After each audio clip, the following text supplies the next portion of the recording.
Do you remember the Netflix Punisher TV show? The show that was aimed to expand the Punisher lore for Marvel? Well, if you do, it seems that you're one step ahead Marvel because it looks like they forgot all about the show, sweeping it under the rug like they dropped Doritos in your living room. So what happened to the show? Why are the events of the 2 seasons never brought up and seem like it never existed? Well, to answer that question, I'm gonna have to take you all the way back to 2013. In November of that year, Marvel Television, not to be confused with Marvel Studios, who mainly produced the MCU movies, led by Kevin Feige. Marvel Television is a different studio led by Jeff Loeb at the time. Netflix came a knocking at the door and the two decided to be partners. Together, they plan to release 4 standalone shows, which includes Daredevil, Jessica Jones, Iron Fist, and Luke Cage, as well as a crossover for all 4 of the shows called The Defenders. 2 years later, the first series of this deal to release was Daredevil in 2015. Produced by Marvel Television and released on the streaming service Netflix, the show was a major hit, arguably the most successful out of the 4 series deal. Everyone loved watching this blind man kick ass, so Netflix ordered a second season, and in 2016, it was released. The 2 major storylines in season 2 of Daredevil revolved around Elektra, which we don't talk about, and what most people consider to be the best part of season 2, Frank Castle as the Punisher. This version of the Punisher is played by Jon Bernthal, first known for his breakout role as Shane from The Walking Dead. Let me tell you something else, man. And how stupid is that? Everyone who watched season 2 of Daredevil loved this version of the Punisher, receiving positive reviews. The performance by Jon and the overall character of the Punisher grew to be fan favorites in this Netflix era. So a couple of months after season 2 premiered, Netflix greenlit a Punisher TV show to be released in 2017. This wasn't planned as one of the original 4 shows that the deal originally had, but the popularity of the Punisher grew so much that they felt that a show was warranted, starring Jon Bernthal as Frank Castle. On November 17th, 2017, season 1 of the Punisher show was released. The first season of the show was received positively by most fans, giving it an 88% on Rotten Tomatoes. The main story of the first season of the Punisher follows Frank after the events in season 2 of Daredevil. Frank has gone into hiding under a fake name, Pete Castiglione, very Italian. In the first episode, we see Frank in New York working construction. One big man and one big hammer equals many dead bodies, as these men want to have a try at the Castellinator for attempting to murder another young construction worker that Frank looks after. Frank Castle has outed himself, and soon after, a mysterious hacker by the name of Micro gets in contact with him. Micro claims that Castle's family is part of a way larger conspiracy. We knew some of this in season 2 of Daredevil, as Mr. Krabs has alluded. Lieutenant Frank Castle that I know is a hero. Season 1 of the show proceeds to explore more of who is behind this grand conspiracy. We come across characters such as Billy Russo, Frank's former Marine friend and owner of a successful private military company, Anvil, Hank Merriweather from Grand Theft Auto 5, but owned by the slicked back hairman instead of Devin Weston. Wait, hear me out!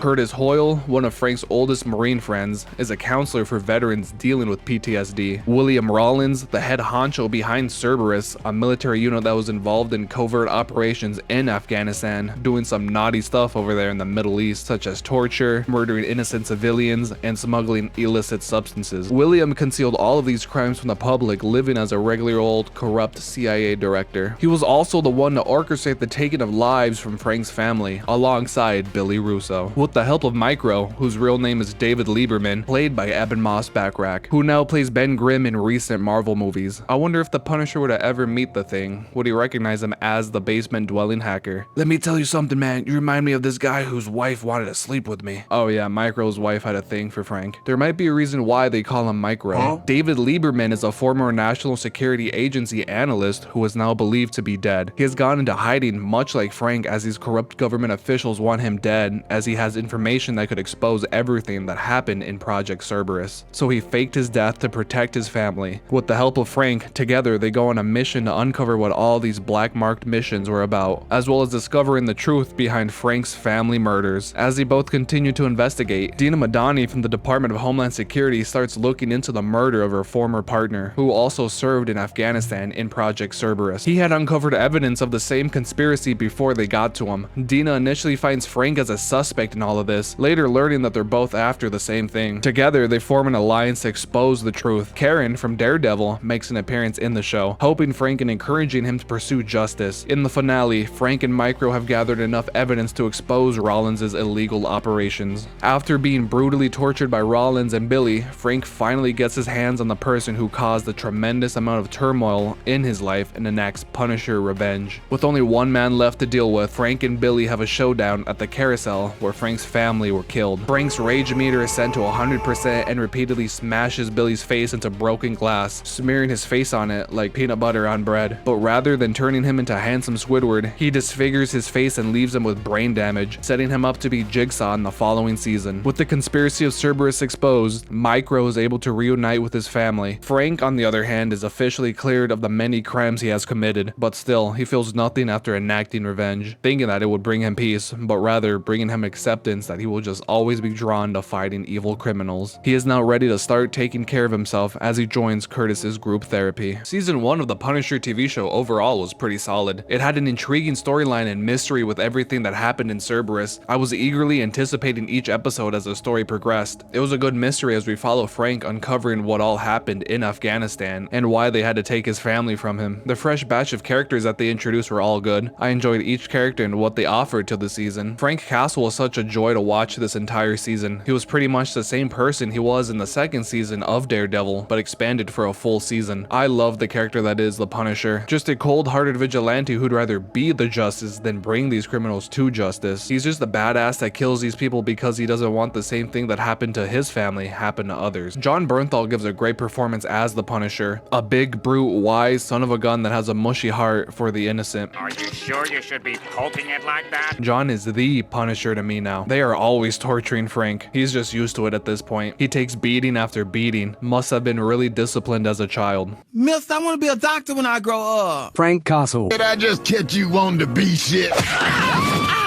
Billy was a pretty fun character in this first season as well as Rollins. They both did a great job in playing a heel. Micro was an entertaining character as well. I really enjoyed the dynamic of Frank and him together. They have some funny scenes with each other. Overall, season 1 was a solid first season for this Punisher TV show, finishing the season with the cliffhanger with Billy Russo as Jigsaw. Season 2 was greenlit on December 12th, 2017. Filming began in March 2018 and wrapped up in August of the same year. On January 18th, 2019, all episodes of season 2 were released. Season 2 picks up around a year after the first season. Frank has left New York and is traveling the country under many names. Everything changes after he meets Amy Bendix, who is being targeted by assassins at a local bar. Frank, unable to not help, fights off the attackers and escapes with Amy. Amy claims that she has incriminating photos of the Schultz family. The Schultz have influences from politics or organized crime, and with the fear of exposure, they hire a man by the name of John Pilgrim to recover the photos and deal with anyone that gets in the way. Mr. Pilgrim is a very religious individual with a violent past and accepts the contract as he needs money to support his family as his wife is dealing with a terminal illness. John Pilgrim pursues Frank and Amy all throughout the country. Now with the mission to protect Amy, Frank Castle has returned as the Punisher, riding in his very square van. In New York City, we see that Billy Russo is in the hospital dealing with his quote-unquote severely scarred face. Looking like my knee after I fell off my bike in middle school.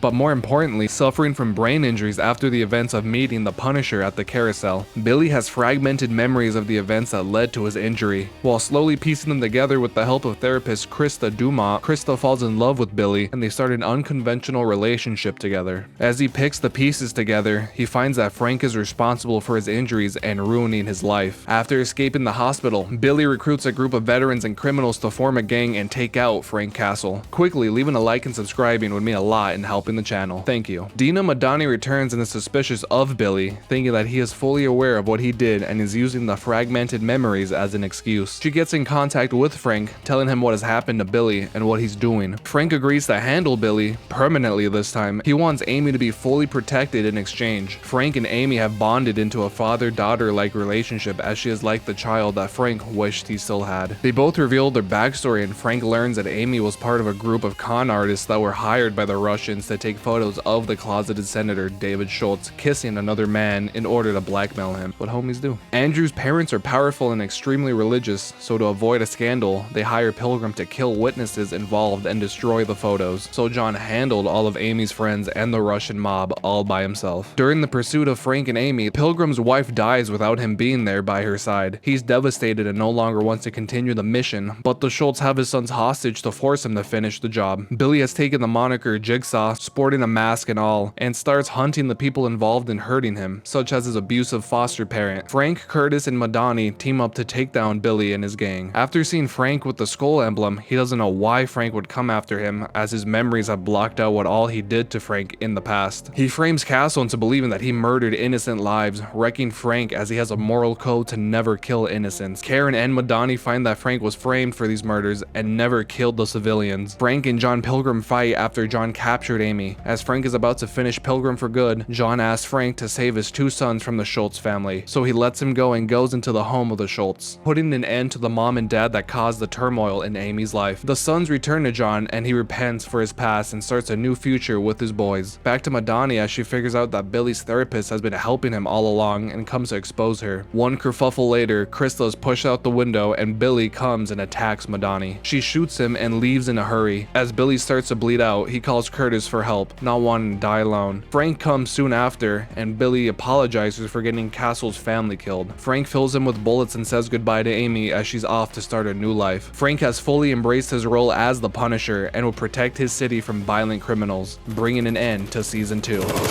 I'd say that this season was a significant step down from the first. It was just way more sloppy with the two different storylines happening at the same time, having really nothing to do with each other. John Pilgrim is an okay character, but still like a bad guy. I mean, he was a white supremacist and he just gets to walk away after murdering innocent people. I don't think that Castle will just let him go like that. The pacing of this season was all over the place. They didn't have any focus and would bring up plots that were just not as impactful as ones we've previously seen. We go from Amy and Frank to Madani and Billy. They should have just focused on one story arc for the season and expanded it, because as it is, it's like they mushed two stories together hoping that it could just work off each other, but never did. The funniest part of the season was that Billy was supposed to be significantly scarred, but he only had like 3 scratches on his face. Look at what Frank did to him here. He's literally rubbing Billy's face with broken glass.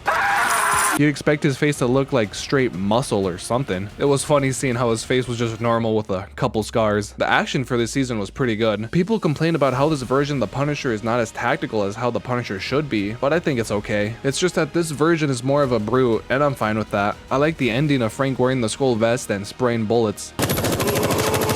And alas, that was the last time we saw the Punisher for many years. So begs the question, what happened? In August 2017, Disney announced that it would end its distribution agreement with Netflix and launch its own streaming service that we now know as Disney Plus, launching in 2019. Rather than licensing its films and TV shows to third-party platforms like Netflix, Disney aimed to distribute all of its content through one service that it owns and operates, giving full control to Mickey Mouse. Now, rather than partners, Netflix and Disney are enemies in the streaming war. These Marvel Netflix shows found themselves in the middle of this war, because while Netflix financed and distributed shows like Daredevil and Jessica Jones, Disney ultimately owned the rights to these Marvel characters. Moreover, it appears that these shows were costing Netflix, as the licensing cost to Marvel made these shows more expensive than what Netflix could put out with their Netflix originals. The economics of continuing with the Marvel partnership had become less favorable for Netflix. With all of these factors adding up, the cancellations began. In late 2018, Iron Fist and Luke Cage were the first to get the axe following the release of their second season. Even with strong reviews for its third season, Daredevil was also cut. Then the final wave of cancellations included both Jessica Jones and The Punisher right after its second season, bringing Jon Bernthal's performance of Frank Castle to a halt. No. Due to a contractual exclusivity period for 2 years that prevents Marvel from using those Netflix versions of the characters in new projects. The Punisher and other Netflix Marvel show characters were put on the shelf. We haven't heard of The Punisher until 7 years later with his return in Daredevil Born Again. Following Following the cancellations, Marvel gradually started bringing back the Netflix characters, first with Matt Murdock in Spider-Man No Way Home in 2021, an appearance that we all were cheering in theaters for. Later on, Kingpin is brought back in Hawkeye as a villain. These appearances show that Marvel Studios was once again in control and was able to secure the Netflix canon of these characters. Now the question is, when will Frank Castle make a comeback? It seemed that Marvel has forgotten all about this anti-hero, until one night in 2023 when Marvel confirmed that Jon Bernthal would reprise his role as Frank Castle in Daredevil's first show after cancellation, Daredevil Born Again. Fans were excited, finally bringing back Frank Pete Castle. The Punisher's return in Born Again was great. Jon picked up the character right where he left off with him. He doesn't feel any different than when we last saw him oh so many years ago. But there's a problem. It seems that Marvel forgot that the Punisher even had a show. In his return in Born Again, Frank has gone back into hiding in his basement until Matt arrives, wanting to know why the corrupt officers were using his patented Punisher skull as their emblem. No mention of Frank's past or what he was up to after season 2 of Daredevil during the entire appearance in Born Again. You'd think that Frank would offer a little mention of something during the last 2 seasons of his show, but nothing. It appears that Marvel are wanting to start fresh with this version of the Punisher, not acknowledging his history. After season 1 of Born Again, Marvel confirmed that Frank Castle would get his very own special presentation titled The Punisher One Last Kill. Instead of bringing back the original Netflix show for a 3rd season, Marvel chose to give the Punisher a 50-minute special, much like Werewolf by Night or the Guardians Holiday Special. Jon Bernthal not only returned and starred as Frank Castle, he would also co-write the script with the director, making it the first time that Jon would influence the character outside of his performance. So what took place in this Punisher special? Well, let's dive into it. The special picks up after Frank's escape in Daredevil Born Again, with him hiding in his old apartment. He's having hallucinations of people from his past, including his family and Curtis Hoyle. Frank's mental state has deteriorated significantly. A woman named Ma Ganucci of the Ganucci crime family has it out for Castle as he enacted Punisher revenge on her entire family. She places a bounty on Frank's head, bringing about all sorts of bounty hunters, all of them wanting to exterminate the Punisher for moolah. Trapped inside an apartment, Frank handles all of these mercenaries while also saving innocent lives. Rather than going after Ma Ganucci, he chooses to save a shopkeeper's life, showing that he chose the life of an innocent over revenge. By the end of the special, Frank visits his daughter's grave and retrieves a key that opens up all of his weapons and iconic skull vest. Hell yeah, the Punisher is back again. With Frank now wearing his superhero fit, he's back to saving lives and intervening against criminals in New York, concluding the special. The Punisher One Last Kill was brutal. A lot of action went on in this 50-minute special. That's what it did great. Frank going on a run of just killing these bounty hunters was just a joy to watch. Not really a lick of substance to it though, but I think it's alright for what it's trying to do, which felt like to just remind fans of who the Punisher is and what he fights for. It's been a while since fans last saw the Punisher, and this special shows that, yeah, Frank is merciless, but he has a giant heart. He knows that revenge isn't going to bring him anything. Rather, saving lives is what gave him his spark back, and I like that message at the end of the presentation. There really is nothing more to say about this special. Turn off your brain action sort of fun. Why would this guy just kill this poor guy's dog? Good thing Frank got to him in the end. Frank takes no mercy on dog killers, just like John Wick. The next appearance of Frank Castle is scheduled to be in Spider-Man Brand New Day. I'm curious to see how his character plays out in the movie. Will they finally bring back his past from the Netflix TV shows? I hope so. I guess we'll have to wait and see. Let me know what you all think about the Punisher in the comments below. If you want me to rank and review all of Daredevil seasons, click right here as I go through each season. Thanks for watching, peace out, and have fun.